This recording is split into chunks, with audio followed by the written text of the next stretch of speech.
Hi, I wanted to let you know that I have a brand new, totally free masterclass available, and I'd love if you wanted to check it out.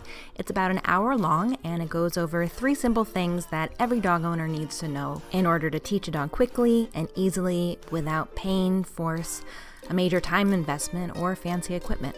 When you register, you'll also get a free 20-page ebook all about what I call the dog training triad.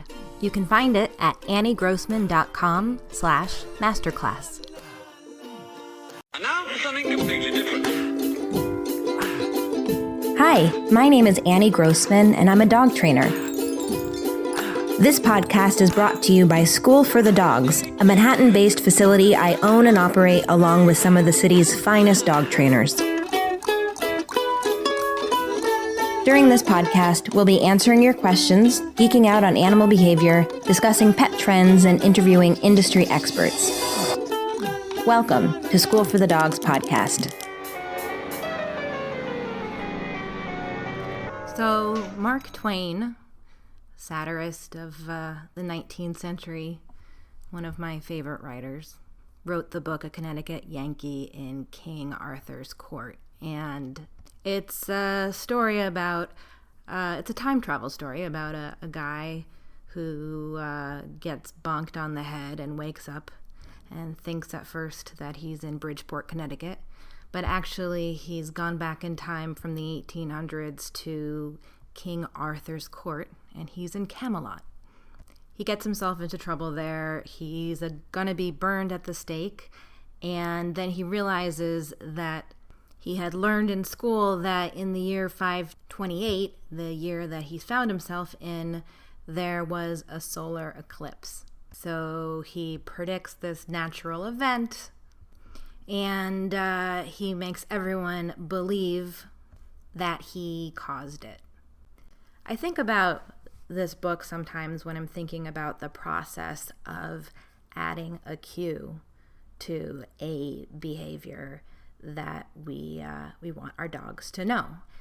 Now, before I first went to dog trainer school, I referred to commands. You gave your dog a command, and the dog followed the command or not. It would have never occurred to me to call it anything other than a command. Instead, I was encouraged to think about how we can cue a dog to do the thing we want. Now, at first, I understood the reason as we don't want to be coercing dogs, and it is coercive if you're commanding something because it's like you're saying do this or else. There's an implied or else. And, that made sense to me, but I also thought that, it would be possible to command and then reward. So maybe it was just too narrow a reading of the word command. But then I started to understand that the notion that we are commanding a dog to do something really gives us way too much credit. We are sometimes cueing a dog to do something, perhaps on purpose, but perhaps not on purpose, and it would be funny to call that a command. Dogs do things all the time because of things that we do that we might not have actually wanted our dog to do. You wouldn't call that a command, but it might be some kind of cue to your dog if your dog is perceiving it. What's more, there are lots of cues that your dog is perceiving that have nothing to do with you. They are learning cues from the environment all around them, from each other, from things we might not even be perceiving. We can also use cues to help dogs. Really, ideally, that should be the whole idea of giving a cue or a command, is that we're trying to get dogs to do something that we want them to do most likely for their own good. And it's true that we don't usually think of the word command as being something that has much to do with helpfulness. Like, I don't say to my husband, I command you to do the dishes. It would be really helpful. I'd really appreciate it. We can use cues to help our dogs be safe and happy in the world that we're asking them to live in, because a cue is really just a piece of useful information that can help your dog understand what is wanted and what is going to happen next. Now, you're probably wondering what any of this has to do with a Connecticut Yankee in King Arthur's court. Well, the process of adding a cue can sometimes look a little bit like magic to those who are looking on. This is because you're going to be adding the cue when you know the behavior is about to happen. And especially at first, this can give the illusion that you are the one causing the eclipse when actually you just were able to predict it. Except the thing you'll be predicting is maybe just your dog's bottom hitting the ground and not the moon going in front of the sun. So, for instance, if you're gonna teach your dog to sit, let's say you're using a clicker or a marker word, the first step is just to wait for your dog to sit. Be very boring, don't be in a very stimulating environment, and don't let your dog see that you have the treats on you. What's going to happen? Well, eventually your dog is probably going to sit or lie down. And whichever one of those things your dog does, you're going to click and treat, reset your dog so that your dog then has the opportunity to do it again. This is capturing, and this is positively reinforcing the behavior of butt hitting the ground without you even asking for it. This is such an important step in training. We want our dogs to think that they have figured out how to get what they want. All I need to do is plop my butt on the ground and the human clicks and treats. Step 2 is where we can start to tell the dog what we are going to call this behavior. Now, in more like traditional training, this might be where the or else stuff comes in. So usually you would imagine someone right away saying to their dog, sit, and then pulling up on their dog's neck until their bottom gets to the ground, or saying sit and then pushing on the dog's butt until the dog sits. Or, at later stages, maybe just saying the word sit, sit, sit, sit, nagging the dog until the dog sits. All examples of getting the behavior using negative reinforcement. Reinforcement because the behavior of sit is being encouraged, but it's being encouraged because it's making the annoying butt pushing go away. It's making the person stop nagging you to sit. It's making the pain in your neck go away. That's why it's negative. And this fashion of adding a cue, I don't know if fashion is the right word, but method, this traditional way of adding a command, let's call it, I also think of it as a kind of midwifing. I think that's like a term from psychology, where it's like you as the teacher or therapist or whatever, like you're pulling this behavior out of the dog. You are creating this behavior. And to be honest, I think it just like overcomplicates things. When you think about how we as people learn to understand cues in our environment all the time, you realize that it can actually be a rather simple process of making associations that then give us information about what to do or what not to do. Now, there are lots of cues that we learn all the time that help us live the lives we live. Language is just a very advanced kind of cueing, giving each other information using these complex oral and written symbols. And sometimes these cues are kind of like commands, right? I stop at a red light because there's a big or else if I don't. I mean, even a green light, it's not like you may choose to drive now or you may choose to stop, right? Even a green light, there's an implied command, go.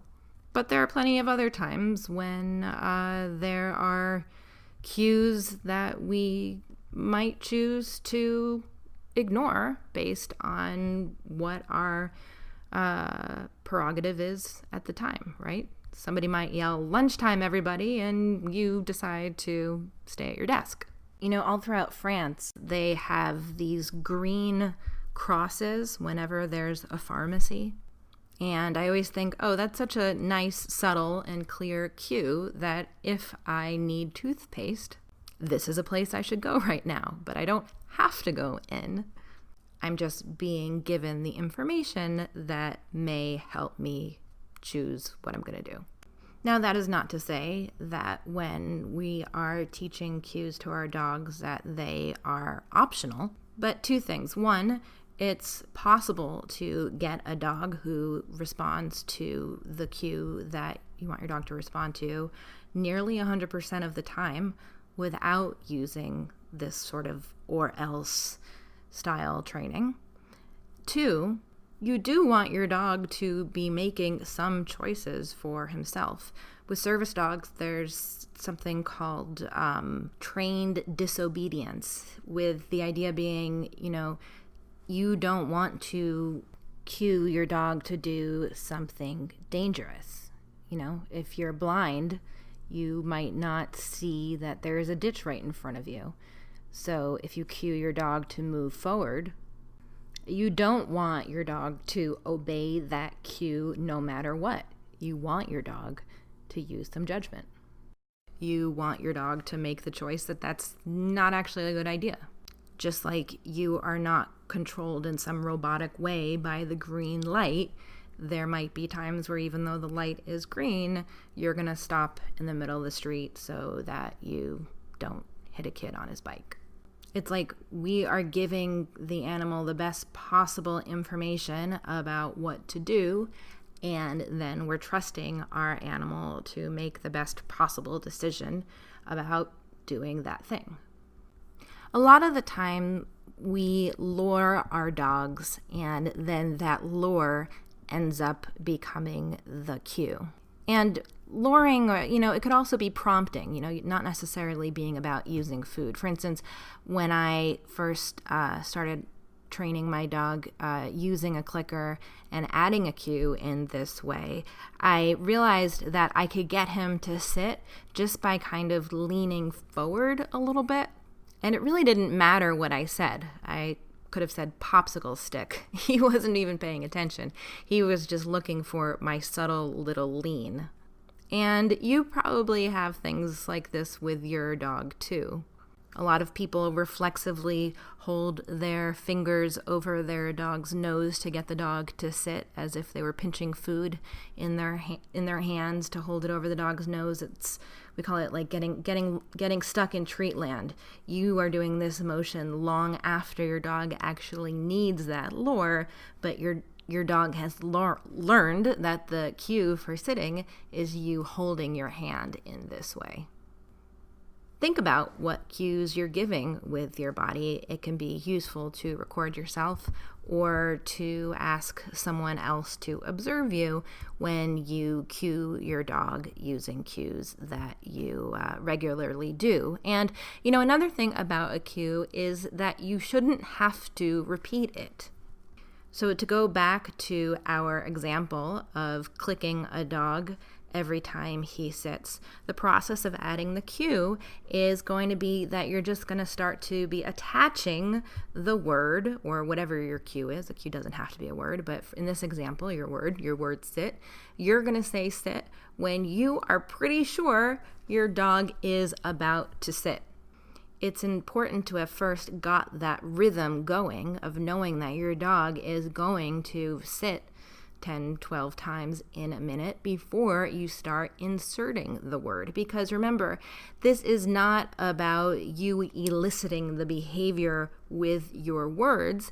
It's simply about you attaching the behavior to this new word by saying the word and then rewarding the behavior that was going to happen anyway, just like that eclipse. When you start adding a cue, you probably want to think about adding cues to behaviors that you know your dog is going to do. And in a way, I think that it's very similar to how we learn languages. It's useful if you are very familiar with how to do something or familiar with a certain object before you learn what that object is called or what that behavior is. So, for example, if you're learning how to speak Spanish, you are probably going to start by talking about waking up in the morning, something you're very familiar with doing, or with words like, shoes, kitchen, food, drink. You don't usually learn a language by starting by talking about abstract concepts or objects that you rarely encounter. In fact, when you're talking to a very small child, this process can feel really intuitive. So, my daughter she's about 18 months, and I've been trying to teach her the word nose. She can't speak yet, but I wasn't going to introduce the word until I had her pretty reliably touching her nose, which I was able to do pretty easily by having her mirror me and making a big deal about it when she did touch her own nose. Only after she was reliably touching her nose would I start saying nose. If she had no idea what a nose was or where it was, or if she had no idea how to touch it, I probably could have said nose over and over and over again, and it wouldn't have had much meaning. But now I'm able to attach it with this very specific behavior that I've built. I sometimes give my clients the cookies in the kitchen example. If I had a foreign exchange student who didn't speak English in my home and I was trying to get him to learn the word kitchen, I could say the word kitchen over and over. I could push him into the kitchen, or I could put some cookies in the kitchen over and over to make sure to build the behavior of him going into the kitchen. Then as he was going into the kitchen, I could say kitchen. And again, for someone looking on, it might have seemed like I was predicting the eclipse, but actually I had just built this behavior. I knew it was going to happen. And I was in the process of communicating to my learner what this behavior is called. Once you have attached the cue to the behavior, then you want to start giving the cue at moments that are not so predictable, and work towards the step of your dog having a behavior under what we call stimulus control. Once your dog understands what the behavior is called, you want your dog to engage in that behavior when you ask for it and not engage in it when you don't ask for it or when you're asking for something different. Now, of course, different behaviors are going to require that you work to different levels of stimulus control. It's 100% fine, or most of the time it's fine, if my dog sits and I haven't asked for a sit, right? But I do want him to sit when I do ask for it. However, it's a behavior that does not have to correspond to a cue being given by me. Again, there are environmental cues that might cue him to sit. For instance, you can teach a dog to sit at a curb. The curb itself can become a cue. Or there might be cues in the environment that I'm not even perceiving that to him indicate that sitting is a good idea. But then, there are certainly other cues you might teach a dog that you don't want your dog engaging in on their own. If you have an attack dog, you want to have that behavior under very, very good stimulus control. I wanted to mention, of course, that dogs give us cues as well. It's not a one-way street. And one really great thing about good dog training is that you can teach your dog to give you cues that you're okay receiving. Often dogs learn to bark their head off when they're hungry, for example, or if they want to go out or whatever. Barking is a good cue to the humans that, hey, there is something that I want. Or maybe it's really a command. I'm going to bark until you give me what I want. But we can teach dogs to give us more appropriate cues. You can teach a dog to sit nicely on her bed when she's ready to get fed, or to ring a bell when they want to go out, or to bring you the leash. I actually taught my dog to bark when he wants to come inside. I have a little back deck area, and it's great. He does not bark and bark and bark. I taught him that one bark is enough. And just like we don't want to have to repeat cues, you want your dog to understand a cue well enough and to have the behavior have enough of a reinforcement history to be worthwhile to your dog. You don't want your dog to have to repeat cues that he's offering you. So when my dog barks once outside, I make every effort to drop whatever I'm doing and get him right away, so that he understands that one bark really is enough. So to summarize, you only want to add a cue to a behavior that your dog clearly understands, that your dog understands that engaging in this behavior will net something good from you. So focus first on getting the behavior you want before you focus too much on adding the cue. You can certainly often add a cue from the beginning, or fade a cue into a lure. If you listen to the episodes that I've done on teaching sit or lying down, I talk about how to fade a cue into a little bit of a lure and then get rid of that lure.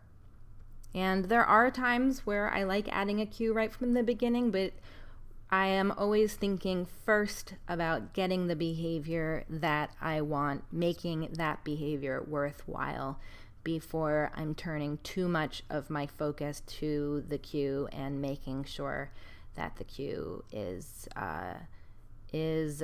being paired in a way that the dog understands. Also, I should mention, you have to pick a cue that your dog is going to understand. This might seem obvious, but, if you have a deaf dog, you're not going to want to use an oral cue. You're going to want to use some sort of visual cue. If you have a behavior that you're working on that is going to be something you're going to want your dog to be able to respond to at a great distance, then you're probably going to want to use a cue that you will be able to give at a great distance. And you want to make sure that you're adding cues to behaviors that are going to be happening a lot and that are going to be enjoyable for your dog. Think about the cookies in the kitchen example. Much easier to add that cue than the we're going to the dentist cue, or the it's time to leave the dog park cue. Anyway, lots more that could be said on cueing, but I just wanted to use this time to talk a little bit purely about the word cue, which I think we covered, and to touch on how to add a cue. And maybe we could do a future episode on getting stimulus control and really proofing cues. Although, one quick thing I'll mention that's maybe a little bit more advanced is that you can give a behavior that already has a cue, you can give it a new cue. The trick is to always give the new cue first and separate it from whatever the old cue is. I really like teaching behaviors with both a visual cue and a verbal cue, but I think it's nice when they can be given separately rather than together. And often you can just separate, if you have, for instance, a sit cue where you move your hand and say sit at the same time, many people do this, you can work to separate those cues by giving one of the cues, say the word, pause, and then give the other cue, or if you need to give them both at the same time, if that's the cue that you've built, you can do that. But give the new cue first, whatever that new cue is, and your dog is going to learn to anticipate the next cue, which is the known one. Just a funny example I just thought of how sometimes we try and get behaviors by giving the cue in a way that actually doesn't make that much sense. I've been putting my daughter on her little potty and trying to get her to do her business there, and I put her on it and then I go psst, like making a peeing sound, and now when I put her on it she looks at me and she goes psst. So rather than teaching her to pee when I make that noise, I've actually taught her to just sit on the potty and make the noise, which at least is pretty cute.